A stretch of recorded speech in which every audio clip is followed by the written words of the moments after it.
The night was cold in ways that had nothing to do with temperature.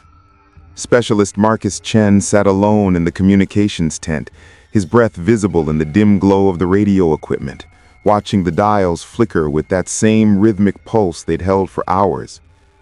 Outside, the forward operating base was silent, except for the occasional crunch of boots on gravel as sentries made their rounds.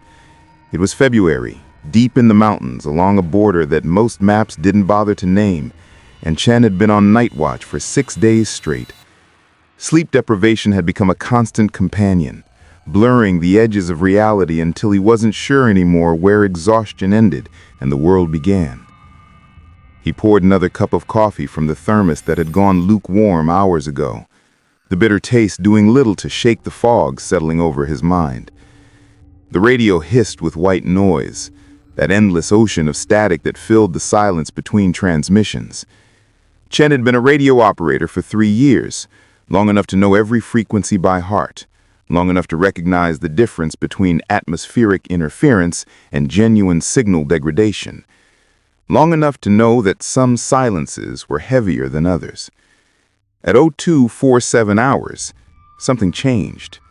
The static broke, just for a moment, and Shen's hand froze halfway to his coffee cup.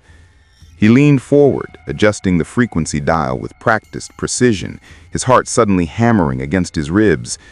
There it was again, a voice, distorted and weak, fighting through layers of interference like someone calling from the bottom of a well. Viper 2-3, requesting immediate coordinates Alpha 7.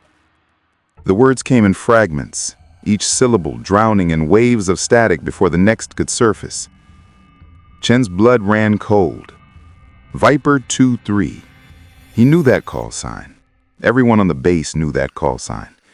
Viper 2-3 was Lieutenant Sarah Morrison's reconnaissance unit, 8 soldiers who had been sent into the mountain passes 11 days ago to establish surveillance on enemy movement. They were supposed to report in every 6 hours. After 72 hours of silence, Command had sent a search team. What they found was wreckage, scattered equipment, and enough evidence to conclude that no one could have survived the ambush that had torn through their position. The memorial service had been 4 days ago. Janet stood in formation with the rest of the company, listening to the chaplain speak about sacrifice and courage, watching as boots and rifles were arranged in silent tribute to soldiers who would never come home. Lieutenant Morrison's name had been read aloud, along with the names of her entire unit. The declared